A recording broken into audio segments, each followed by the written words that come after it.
In the heart of London, where thousands of tourists gathered daily to witness the changing of the guard, a single moment would transform an ordinary ceremony into an extraordinary tale of human compassion.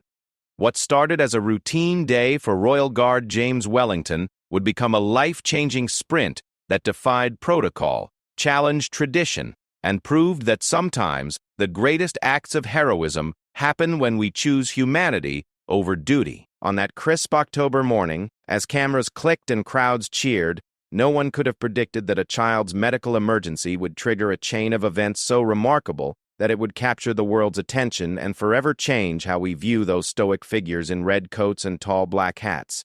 This is not just a story about a guard who broke ranks. It's about the ripple effect of one decision that reminded an entire nation what true service really means.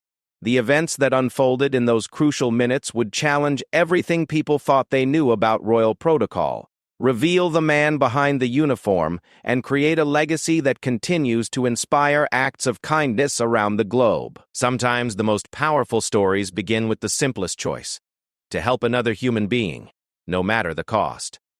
The morning sun cast long shadows across the cobblestones of Buckingham Palace as Royal Guard James Wellington adjusted his red tunic for what he thought would be just another routine day. At 28 years old, James had served in the Queen's Guard for 6 years, standing motionless for hours while tourists snapped photos and children pointed in wonder at his towering bearskin hat. He had perfected the art of remaining still despite the chaos around him: screaming babies, curious visitors trying to make him smile, and the constant flash of cameras. James came from a military family in Yorkshire. His father had served in the Royal Navy, and his grandfather had been a guard before him. The tradition of service ran deep in his blood, and he wore his uniform with pride. Standing at 6 feet 2 inches tall with broad shoulders and a disciplined posture, James embodied everything people expected from a royal guard. His friends often joked that he was born for the role, but James knew it took years of training and unwavering dedication to earn the honor of protecting the royal family. That October morning started like any other. James arrived at the barracks at 5:30, went through his morning inspection, and received his orders for the day. He would be stationed at the front gates during the changing of the guard ceremony, scheduled for 11 o'clock. The ceremony drew hundreds of spectators daily, and James had performed it countless times without incident. The routine was second nature to him. March in formation, take position, stand perfectly still, ignore all distractions. As the morning progressed, crowds began gathering outside the palace gates. Families with young children claimed spots along the railings. Tour groups clustered together with their guides, and photographers positioned themselves for the best shots. The energy was festive and excited, typical of the daily spectacle that had become one of London's most popular tourist attractions. Among the crowd was the Morrison family from Manchester, David and Sarah, with their 8-year-old daughter Emma and 5-year-old son Tommy. They had saved for months to take this trip to London, and seeing the changing of the guard was at the top of their list. Tommy was particularly excited about seeing the toy soldiers, as he called them, though his parents had explained they were real guards protecting the Queen. Tommy had been born with a rare heart condition called hypertrophic cardiomyopathy. While medication helped manage his condition, he was prone to sudden episodes where his heart would race dangerously fast, causing him to collapse. The family had learned to recognize the warning signs. Tommy would become unusually quiet, his lips would turn slightly blue, and he would complain of feeling dizzy. They always carried emergency medication and knew exactly what to do, but they had never faced a crisis in such a crowded, chaotic environment. As 11 o'clock approached, the excitement in the crowd reached its peak. Children pressed against the railings, cameras were raised, and everyone craned their necks for the best view. James took his position with practiced precision. His eyes focused straight ahead, his expression stern and unwavering. The band began to play, and the ceremony commenced with its traditional pomp and pageantry. The Morrison family had found a good spot about 50 yards from where James stood. Tommy was on his father's shoulders, clapping his hands and giggling with delight as the guards marched past in their brilliant red uniforms.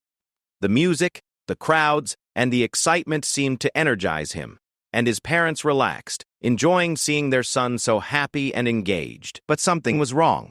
About 10 minutes into the ceremony, Tommy suddenly became very quiet. His mother noticed first.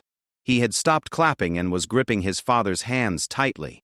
When David lowered Tommy to the ground, Sarah immediately saw the telltale signs. Tommy's lips had a bluish tint, and he was breathing rapidly and shallowly. "Tommy, are you okay, sweetheart?" Sarah asked, kneeling down to his level. But Tommy couldn't respond. His eyes rolled back slightly, and his little body began to sway. David caught him just as he started to collapse, but it was clear this was more than just excitement or tiredness. This was a cardiac episode, and it was happening fast. The crowd around them was so focused on the ceremony that they didn't notice the drama unfolding.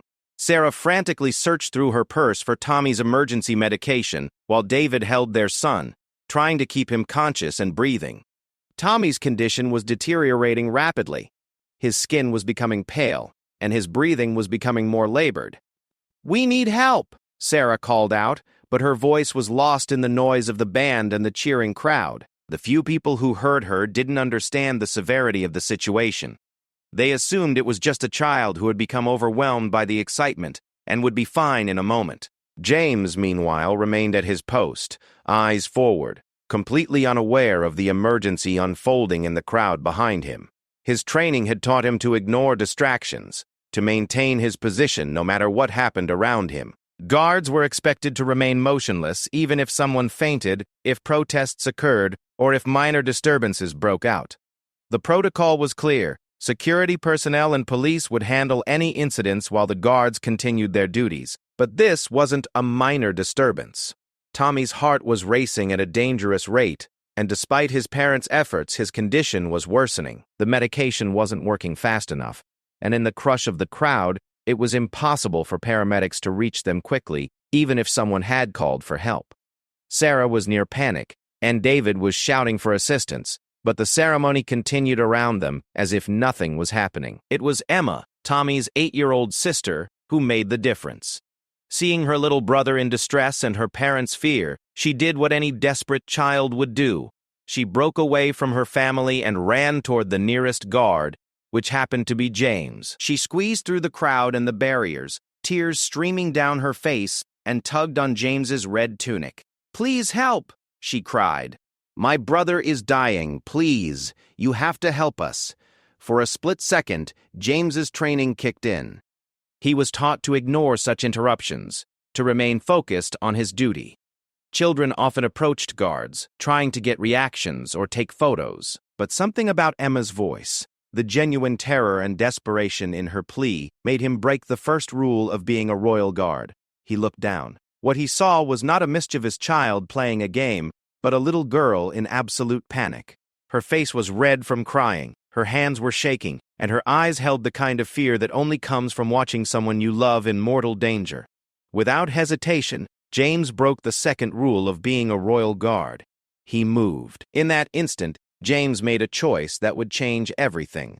He could have signaled to other security personnel, maintained his position, and followed protocol. But looking at Emma's face and hearing the desperation in her voice, he knew that sometimes being human was more important than following orders. Sometimes doing the right thing meant breaking the rules. What happened next would shock not only the crowd of spectators but eventually the entire world, as James Wellington prepared to abandon his post and begin a sprint that would save a life and transform his own forever. Without a word, James broke ranks. The ceremony continued around him, but he was no longer part of it. He bent down to Emma's level, his tall bearskin hat making him seem even more imposing, but his eyes were gentle and focused. "Show me where," he said simply. Emma grabbed his hand and began pulling him through the crowd. James followed, his heavy military boots echoing on the cobblestones as he pushed through the mass of surprised tourists. People turned to stare in shock. Royal guards simply didn't leave their posts. Some pulled out their phones, thinking this was some new part of the ceremony they'd never seen before. Others stepped aside in confusion, unsure of what was happening. The other guards in James's unit noticed his absence immediately. Protocol dictated that they should maintain their positions, but several exchanged concerned glances. Their commanding officer, Captain Harrison, spotted James moving through the crowd, and his face darkened with anger. This was a serious breach of conduct that could result in disciplinary action or even dismissal from the guard. But James wasn't thinking about consequences. As Emma led him through the crowd, He could see the commotion ahead. A small group of people clustered around something on the ground, voices raised in panic. When they reached the Morrison family, James immediately understood the gravity of the situation. Tommy was unconscious in his father's arms, his breathing shallow and erratic, his skin pale with a bluish tinge around his lips. Sarah looked up at the imposing figure of the royal guard and felt a flood of relief mixed with desperation. "Please, can you help us? He has a heart condition, and he's having an episode. We can't get through the crowd to find help." James had received basic first aid training as part of his military service, but this was beyond his medical knowledge. However, he did know one crucial thing. This child needed professional medical attention immediately, and the current situation wasn't going to get it to him fast enough. The crowd was too thick, the ceremony was in full swing, and emergency services would struggle to navigate through the chaos. "I'm going to get him to help," James announced, his voice calm but determined. Before anyone could respond, he gently took Tommy from his father's arms. The small boy felt frighteningly light and fragile against James's strong chest. Tommy's breathing was becoming more labored, and James knew they were running out of time. "Follow me," he told the family, and then he began to run. It wasn't a gentle jog or a brisk walk. It was a full sprint. James Wellington, in his complete Royal Guard uniform, bearskin hat and all, began running at top speed through the crowd surrounding Buckingham Palace. His destination was the medical station, located on the other side of the palace grounds, nearly 200 yards away through a maze of tourists, barriers, and ceremonial chaos. The sight was surreal.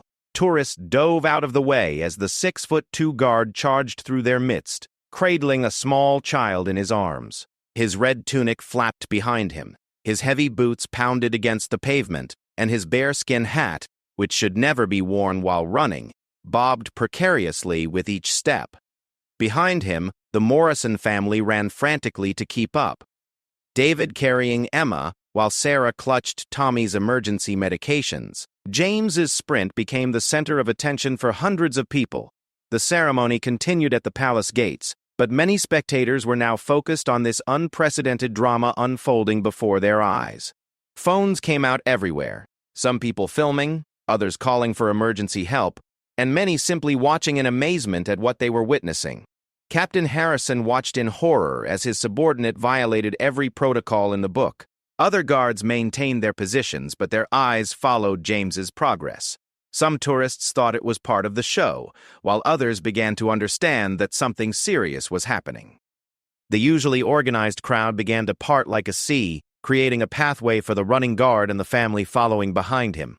As James ran, he could feel Tommy's condition worsening in his arms. The boy's breathing was becoming more irregular, and his small body felt increasingly limp. James had run obstacle courses and endurance tests during his military training, but this was different. Every second mattered, and the weight of a child's life in his arms gave him strength and speed he didn't know he possessed. Halfway through his sprint, James encountered a major obstacle. A group of tourists on a guided tour had formed a large circle around their guide, completely blocking the most direct path to the medical station. Rather than slow down to navigate around them, James made a split-second decision that would become one of the most talked-about moments of the entire incident. "Medical emergency! Move!" he shouted at the top of his lungs. The tour group scattered in all directions as the imposing figure of a royal guard bore down on them. James leaped over a low barrier, his military training kicking in as he cleared the obstacle without breaking stride. His bearskin hat finally gave up its battle against physics and tumbled off his head. But he didn't stop to retrieve it. Nothing mattered except getting Tommy to help. Behind him, the Morrison family was struggling to keep up. David, carrying Emma, was falling behind despite his best efforts. Sarah, running in unsuitable shoes and carrying a purse full of medical supplies, was beginning to lag as well.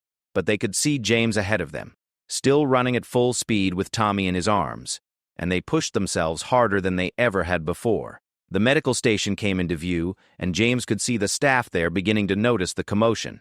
A nurse had stepped outside and was shading her eyes, trying to understand what was happening. James's lungs burned. His legs ached, and sweat poured down his face, but he maintained his pace until he burst through the doors of the medical facility. "Heart condition!" Child in cardiac distress, James announced as he gently placed Tommy on the examination table. The medical staff immediately sprang into action, their training taking over as they began assessing Tommy's condition. James stepped back, breathing heavily, his usually immaculate uniform now disheveled and sweat-stained. Dr. Patricia Williams, the lead physician on duty, quickly examined Tommy and immediately recognized the severity of his condition. His heart rate was dangerously elevated, and he was showing signs of cardiac stress that could lead to heart failure if not treated immediately. She called for emergency cardiac equipment while her team began administering oxygen and monitoring his vital signs. "How long has he been like this?" Dr. Williams asked as Sarah burst through the doors, followed shortly by David carrying Emma. "About 15 minutes, Sarah gasped, handing over Tommy's medical information and emergency medications. "He has hypertrophic cardiomyopathy. This is his worst episode ever." Williams nodded grimly. 15 minutes was a long time for a child with Tommy's condition to be in distress, and the fact that he had lost consciousness was particularly concerning. She began preparing a specialized medication injection while her team hooked Tommy up to cardiac monitoring equipment. James stood to the side, still catching his breath, watching as the medical professionals worked to save the boy he had just carried across the palace grounds. His uniform was soaked with sweat, his carefully polished boots were scuffed, and his usually perfect military bearing was completely abandoned. But he felt something he had never experienced in his 6 years as a royal guard, the knowledge that he had used his training and his strength for something that truly mattered. The medical team worked with swift efficiency, administering medications and monitoring Tommy's response. Dr. Williams explained to the Morrison family that they had arrived just in time. A few more minutes, and Tommy's condition could have become life-threatening. The specialized cardiac medication they were able to administer would help stabilize his heart rhythm, but he would need to be transferred to a hospital for more comprehensive treatment. As Tommy's condition began to stabilize and his color started to return to normal, Dr. Williams turned to James with a look of profound respect. "Your quick action may have saved this boy's life," she said quietly. "A few more minutes and we might have been dealing with cardiac arrest." James nodded, the gravity of the situation fully hitting him. He looked down at Tommy, who was beginning to regain consciousness, his breathing becoming more regular with the help of the oxygen mask. Emma stood beside her brother holding his hand, while their parents spoke quietly with the medical staff about transport to the hospital. It was only then that James remembered where he was supposed to be and what he had just done. He had abandoned his post during an official ceremony, broken multiple protocols, and created a spectacle that hundreds of people had witnessed and recorded.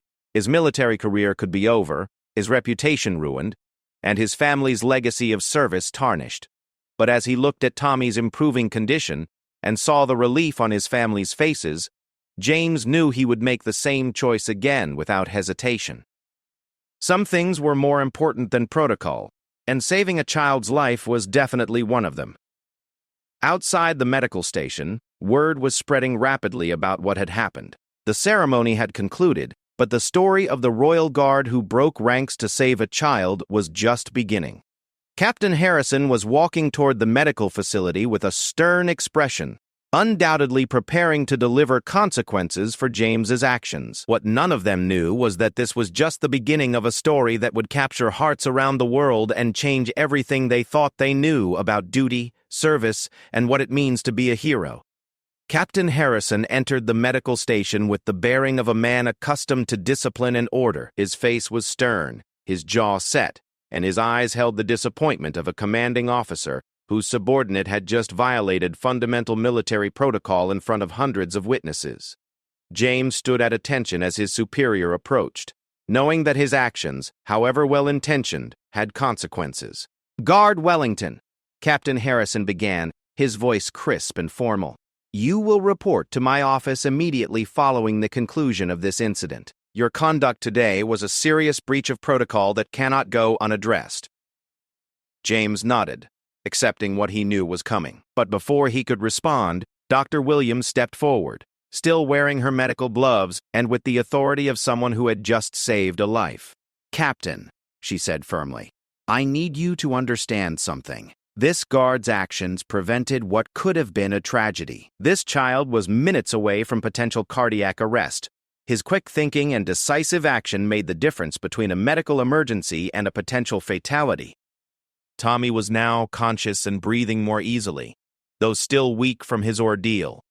He looked up at the tall guard who had carried him to safety, his young eyes filled with confusion but growing awareness that this man in the red coat had helped him. Emma had not left her brother's side, but she kept glancing at James with an expression of pure gratitude. David Morrison approached James, extending his hand with tears in his eyes. "I don't know how to thank you," he said, his voice thick with emotion. "You saved our son's life. You didn't have to help us, but you did, and we'll never forget it." Sarah joined her husband, still shaken, but overwhelmed with relief. "The doctor said if you hadn't gotten him here when you did," she trailed off, unable to finish the sentence. The implications were clear to everyone in the room. Captain Harrison's expression began to soften as he witnessed the family's gratitude and understood the full scope of what had occurred. But military protocol was military protocol, and there would still be consequences to face. Guard Wellington, regardless of the outcome, you abandoned your post during an official ceremony. This matter will require a full investigation and review. What none of them knew was that outside the medical station, something extraordinary was happening. The story of the Royal Guard who broke ranks to save a child was spreading across social media at lightning speed. Occultic videos of James's sprint through the crowd carrying Tommy in his arms were being shared thousands of times. Photos of him leaping barriers while cradling the unconscious boy were going viral. Comments and shares were flooding in from around the world. Marcus Chen, a tourist from San Francisco, had captured the entire sequence on his phone. His video showed James's initial moment of decision when Emma approached him, his sprint through the crowd, and his leap over the barrier. Marcus had posted it with the caption, "Royal Guard abandons ceremony to save collapsing child. This is what a real hero looks like." Within 2 hours, the video had been viewed over 1 million times. Local news stations began picking up the story. Reporters were arriving at Buckingham Palace, interviewing witnesses, and trying to piece together what had happened. The palace's public relations department was scrambling to respond to media inquiries about the unprecedented breach of protocol and its dramatic circumstances. Meanwhile, at the medical station, preparations were being made to transfer Tommy to St. Mary's Hospital for further observation and treatment. An ambulance had arrived, and the paramedics were coordinating with Dr.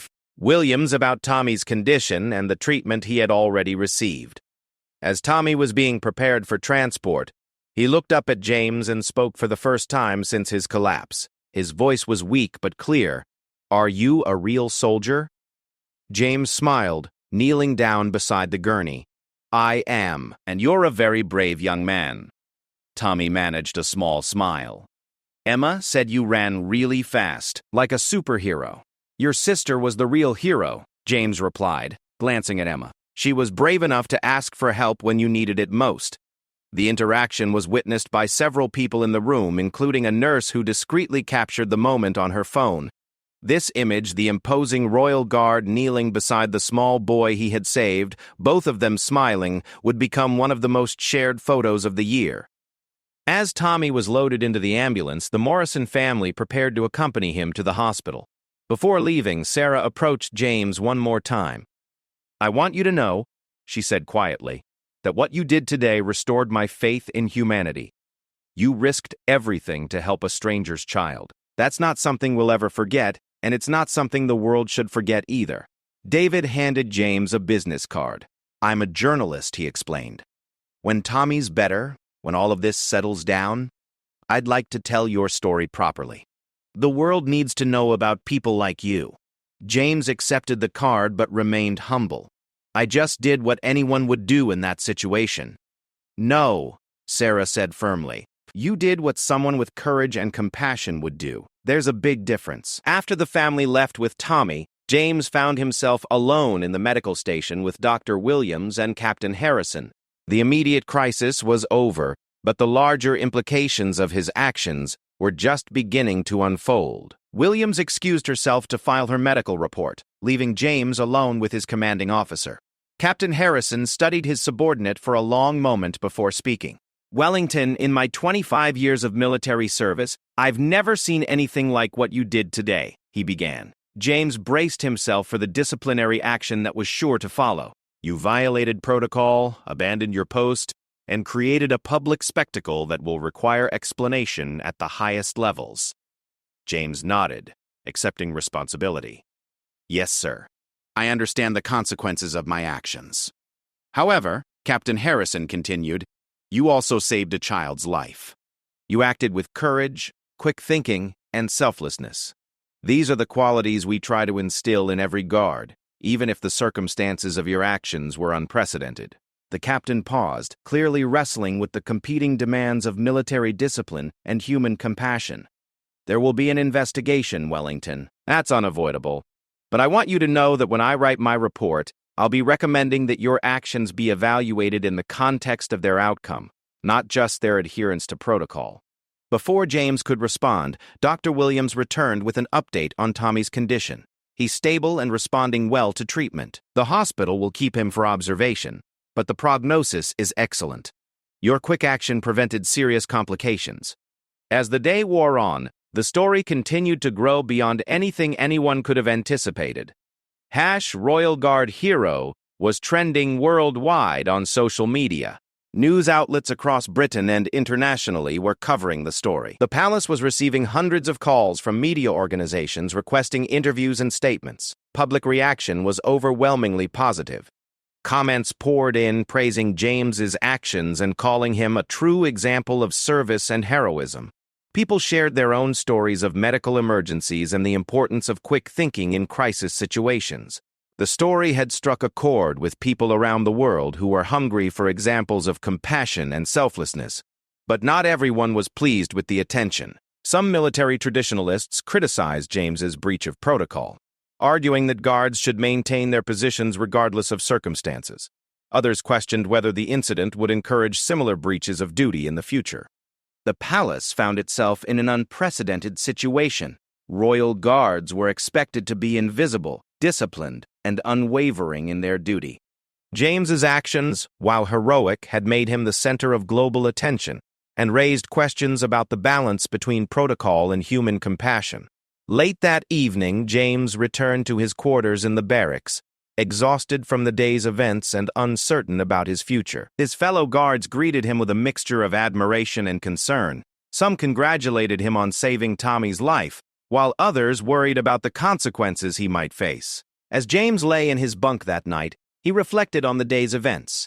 He thought about Tommy's frightened face, Emma's desperate plea for help, and the family's gratitude. He thought about the 200 yards he had sprinted in full uniform, carrying a child whose life hung in the balance. Most of all, he thought about the choice he had made in that crucial moment when duty and compassion seemed to conflict. He had no regrets about his actions, but he understood that his life was about to change in ways he couldn't predict. The story was far from over, and the consequences, both positive and negative, were just beginning to unfold. What James didn't know was that his actions had already set in motion events that would reach the highest levels of British society and ultimately redefine what it meant to serve with honor and distinction. The boy he had saved was recovering, but the real impact of his 200-yard dash was just beginning to be felt.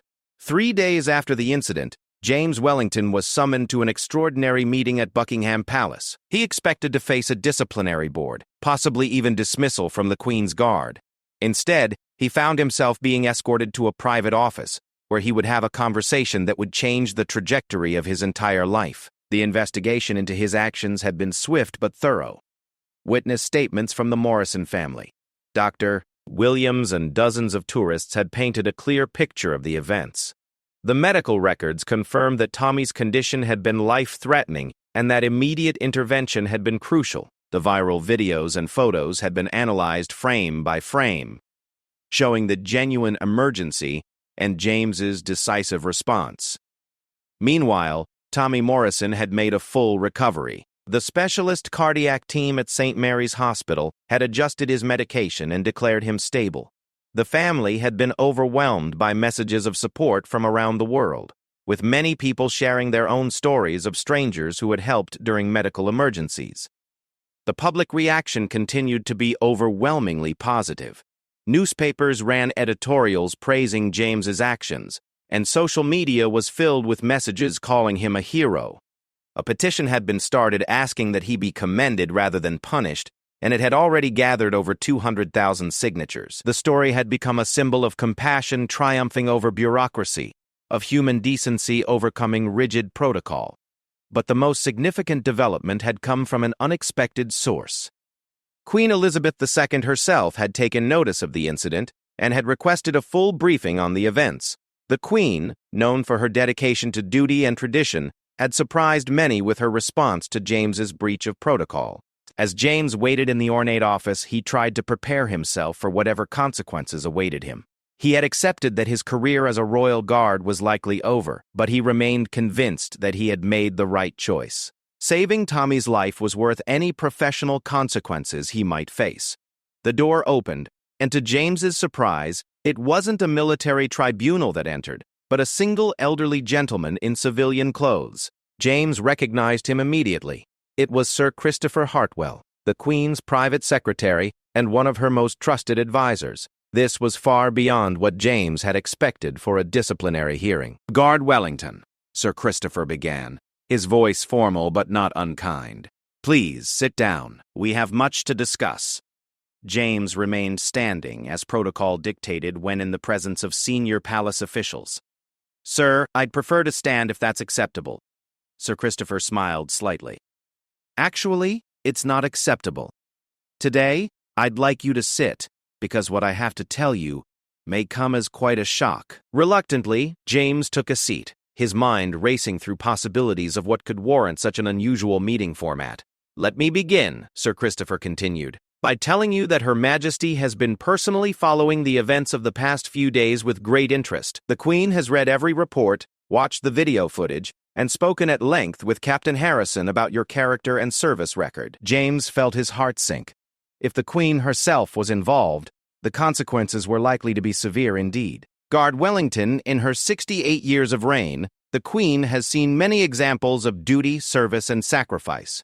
She has witnessed countless acts of bravery and selflessness from the men and women who serve the crown. But what you did on Tuesday was something different, something that transcends traditional notions of duty. Sir Christopher paused, studying James's face carefully. "You see, there are two kinds of service to the crown. There is the service that follows orders and maintains protocol, which is essential for the functioning of any institution. And then there is the service that embodies the highest ideals that the crown represents: compassion, protection of the vulnerable, and putting human welfare above personal considerations." James listened intently, unsure where this conversation was heading, but beginning to sense that it might not be the disciplinary action he had expected. "The Queen has decided," Sir Christopher continued, "that your actions on Tuesday represent the finest tradition of royal service. You saw someone in need, you assessed the situation quickly, and you took decisive action to save a life, regardless of personal consequences. This is precisely the kind of character and judgment that the crown should recognize and celebrate."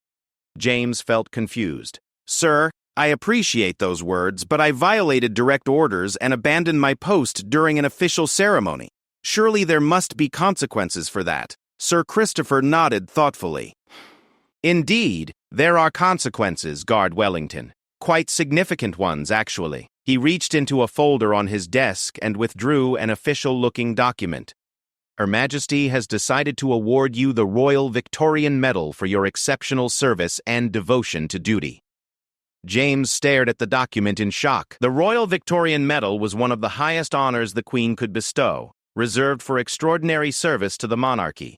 It was unprecedented for a guard to receive such recognition for breaking protocol. "Furthermore," Sir Christopher continued, "the Queen has expressed her desire to meet personally with you and the Morrison family. She wants to thank you personally for embodying the values that the monarchy strives to represent."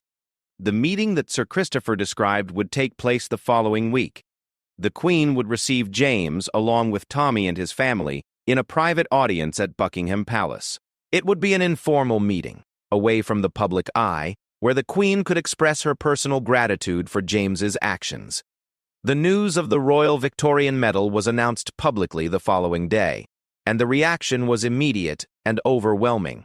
The story, which had already captured global attention, reached new heights as people around the world celebrated what many saw as the perfect response to James's heroic actions. Editorial writers praised the Queen's decision as a modern interpretation of royal values.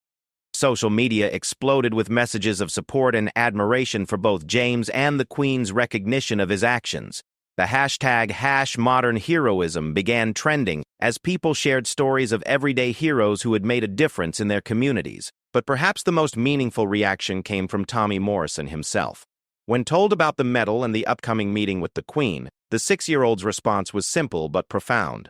Does this mean the nice soldier isn't in trouble anymore? The private audience with the Queen took place on a quiet Thursday morning in one of the palace's smaller, more intimate reception rooms. James arrived in his full dress uniform, his new medal prominently displayed, accompanied by the Morrison family, who were dressed in their finest clothes and clearly nervous about meeting the monarch. The Queen, known for her ability to put people at ease, immediately focused her attention on Tommy, asking him about his health and his recovery. Tommy, initially shy, warmed up quickly and began telling the Queen about his favorite toys and his sister Emma's bravery in asking for help. When the Queen turned to James, her words were both personal and profound. "Guard Wellington," she said. "In my many years on the throne, I have learned that true service sometimes requires the wisdom to know when rules should be followed and when they should be set aside for a higher purpose. You demonstrated that wisdom, and you represented the finest traditions of service to others."